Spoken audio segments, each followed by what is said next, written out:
Анхаарлаа хандуулж байгаад баярлалаа үзэгчдээ. Энэ өдөр мэдээллийн хөтөлбөр тодруулга булангаа хүргэж байна. Өнөөдөр манай тодруулга буланд нийгмийн даатгалын ерөнхий газрын дарга Бачаргал оролцож байна. Оройн дөрвий танд. За тэгэхээр нийгмийн даатгалын ерөнхий газраас нас барсан даатгуулагчийн гэр бүлийн гишүүнд олгох тэтгэмжийн хүсэлтийг нас цахимаар аваад эхэлчихсэн байгаа. Тэгэхээр одоо яг энэ хүсэлтийг өгөхөд яг ямар бичиг баримтыг бүрдүүлэх шаардлагатай байна вэ? За нийгмийн даатгалын сангаас нэг 30-аас 40 үйлчлэгээ үзүүлдэг. Энэ үйлчлэгээнүүдийн нэг том бүрэлдэхүүн хэсэг нь бол тэтгэмжүүд байдаг. Одоо манай монголчууд бол нэг декрет гэж нэрлэдэг тий. Одоо жинсний олон амралтын тэтгэмж, манайхан лист гэж нэрлэдэг нэг хөдөлгөөний чадвараа төр алдаад эмнэлэг төвд авдаг тэтгэмжүүд гэдэг тий. Өмнө нь нэг нь бол бас энэ нас орсон даатгуулагчийн арга эрт олох тэтгэмж буюу хуучнаар энэ оршуулгын тэтгэмж гэж байгаа. Тэгэхээр одоо хүний амьдралд янз бүрийн юм тохиолдно. Тэгээд ингээ бурхан болсон тохиолдолд арга эрийнх нь л мэдээж явна шүү дээ. Тэгээд явахаар ингээд энэ улсын бүртгэлийн ерөнхий газар орж нэг нас орсны гэрчлэгийг нь авдаг. Одоо хорооноос тодорхойлт авдаг. Одоо нийгмийн даатгал руу очиж материал өгдөг. Ингээд их олон дамжлагаас амьдрал дээр байдаг. Тэгээд засгийн газраас бас энэ чөлөөлийн арга хэмжээний хүрээнд үйлчлэгийг түргэн шуурхай болгох, бас энэ хүн суртлыг багасгах тийм энэ явдал суудал хотод бол одоо маш их төвчлөлтэй явагддаг ч юм уу. Ийм арга хэмжээний хүрээнд манай нийгмийн даатгалын байгууллагаас ямтайгаа хамтраад за IT нартай хамтраад өнөөдрөөс энэ нас барсан даатгалагчийн арга эрт олох тэтгэмжийг цахим болгож байгаа. За материалын хувьд бол ер нь бол материал саний төрөний дурддаг өөрөө хэлдэг тийм ч арга эрт авах учраас аргыг хэн авах чинь тэр хүний өөрийнх нь нэг нэмэлт байх хэвээр. Гэхдээ энийг бол цаасаараа авч өгөхгүй тийм апплод хийгээд өөрийгөө таниулчихна. За улсын бүртгэлийн ерөнхий газраас тэр хүн нас барсан гэсгэд юм бол бид нар цахимаар татаад авчна. Энэ бол цахимаар хийгддэг үйлчлэгээ. За тэгээд өөрт нь гар дээр нь байх юм бол зургийн дараад апплод хийгээд өгчнө. Тэгэхээр үндсэндээ ингээд нэмэлт нас барсан гэрчлэгээ одоо бусад одоо шаардлагатай бол бус нэмэлт материал тийм ээ. Ингээд болоо ингээд өөр материал бол хэрэггүй. Тэгээд явахгүй. Одоо ямар нэгэн нийгмийн даатгал руу ч юм уу очих гэсэн ойлголт бол байхгүй. Манай вебсайт руу ороод материалууд апплод хийгээд өгчих юм бол бид нар шийдвэрээ гаргахад ингээд шилж болчихно гэсэн үг. Ийм л юм байна. Өмнө одоо яг өөрийн биеэр ингээд бичиг баримтуудаа бүрдүүлээд яг улсын бүртгэлийн ерөнхий газраар ингээд үйлчлүүлээд явж байхад яг хэд хоногийн дотор ордог байсан бэ? Одоо бас ингээд цахимжуулахад цаг хугацааг бас хэд хоногор ингээд хэмжинэ гэсэн үг үү? Яг үнэтэй. Одоо эн чинь ингээл эхлээл одоо эн чинь нөгөө улсын бүртгэлээр очоод нас барснаа бүртгүүлээд нас барсны гэрчлэгийг авч байгаа юм.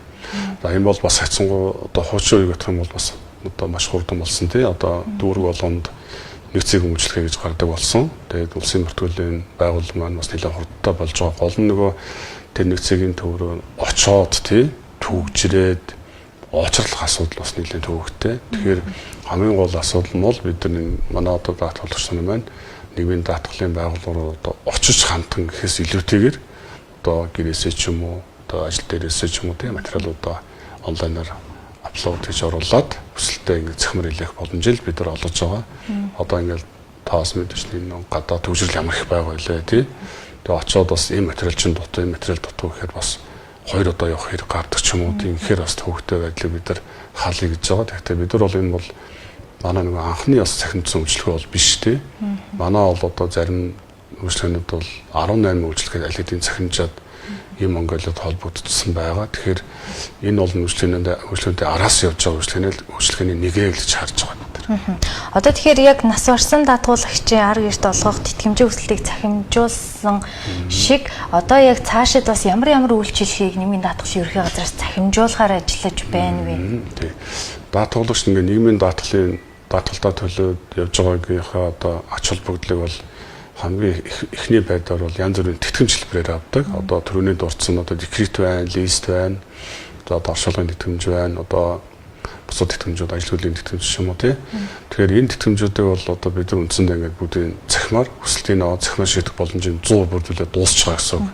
Одоо нийгмийн даатгалын байгууллагын гол зорилго юу вэ гэхээр зарим төрлийн тэтгэврүүдийг бас яг энэтэй адилхан болгоё гэсэн зорилтойд ажиллаж байгаа. Тухайлбал одоо өндөр насны тэтгэврт гарах гэхээр та сонсчихсан багт ингээд маш олон төрлийн материал бүрдүүлээ явж ингээд тэгдэж шүү дээ. Тэгэхээр бид нар бол зарим төрлийн тэтгэврүүдийг энэ жилд огтойгоор цахим болгох гэж байгаа.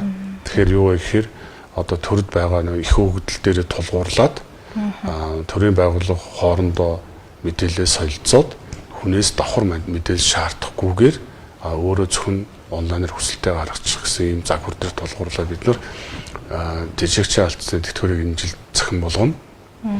Зарим төрлийн өндөр нас буюу одоо жишээлбэл 4 хүүхэдтэй их 50 наснда гардаг шүү дээ. Тэгэхээр тэр төрлийн тэтгэврийг жишээлбэл бид нар огт юул ирүүлэхгүйгээр одоо зайнаас шууд мэдээлэл явуулаад тэтгэврийг тогтоолгочдаг боломжийг бүрдүүлэхээр ажиллаж байна.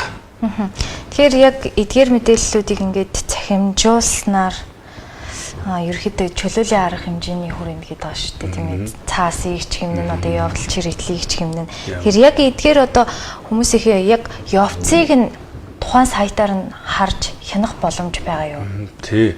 Хамгийн гол чухал нь тэр үйлдэл тий. Одоо даатгуулагч бол өргөдлөгчөөр хэн дээр очсон мэддэгдэггүй, хаана яваа мэддэгдэггүй, одоо юун дээр гацаад байгаа мэддэгдэггүй юм хамгийн гол асуудал гомдол их ирдэг. Тэгэхээр манай одоо шинэ систем байгаа одоо портал цэг энэ татгал цэг юмгийн системээр ингээд манай даатгуулагч ингээд нэвтрээд орох юм бол таны өргөдөл за ийм ажилтан дээр байна.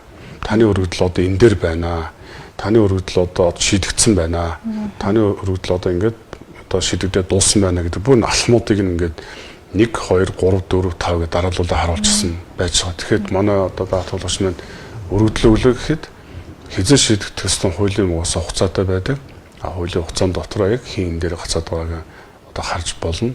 Эсвэл яг процесс нь хаана яваа харж болно. Ийм болгоцсон байж байгаа. Голны асуудал юунаас хэрэгтэй гэхээр нөгөө цаасаар өргөдөл материал өгсөн болвол програм байхгүйсэн болвол одоо нуцаар л асуудаг тийм. Одоо миний өргөдөл хаа хин дээр ингээд одоо бол нэг тэр гар утсаараа ч юм уу компьютерээр ч юм ах нэвтэж ороод миний өргөдөл хаана байгаагаа бүгдийг харж явдаг болсон. Удаад байвал харин бидэрт гомдол өгдөг эрхэн бас нээлттэй болгочихсон байж байгаа. Энэ бол бас хамгийн давуу тал шилэн нээлт тоод болгож байгаа гэсэн үг. Эргэх холбоотой. Яг үнэтэй. За тэгэхээр яг өнөөдрөөс эхлээд нийгмийн даатгал ерхий газраас нас орсон даатгуулагчийн арга ирээхэнд нь олгох тэтгэмжийг нь бас цахимаар хүсэлтийг нь аваад эхэлчихсэн байна. 5 дугаар сарын 5-ны өдрөөс яг энэ хүү платформ дээр байршчихсан байгаа гэж ойлгож болох нь байна, тийм ээ? Тийм. Яг үнэтэй. Одоо иргэд маань шууд хүсэлтээ өгөхөд бэлэн байна. Тийм иргэд маань одоо ингээд энэ бас зөвхөн энэ тэтгэмжч биш те. Одоо төрөний хэлдэг лист, декрет, ажилгүйдэл одоо энэ тэтгэмжийг зохиор өгөх юм бол манай портал цэг энэ даатгал цэг юм руу ороод эсвэл нийгмийн даатгалын сайтыг хайхаар уусаа гараад ирнэ. Тэгээд тийш ороод нэвтрээд материалуудаа өгөөрэй л гэж уриалж байна. За баярлалаа. За баярлалаа. Баярлалаа үзэгчдээ. Энэ өдөр мэдээллийн хөтөлбөр тодруулга булангаа хүргэлээ. Өнөөдөр манай тодруулга буланд нийгмийн даатгалын ерөнхий газрын дарга Батчаргал оролцлоо. Биднээс цаг зав гаргаж ирж манай студид бидний урилгыг хүлээн авч хүрэлцэн ирсэнд маш их баярлалаа. За баярлалаа.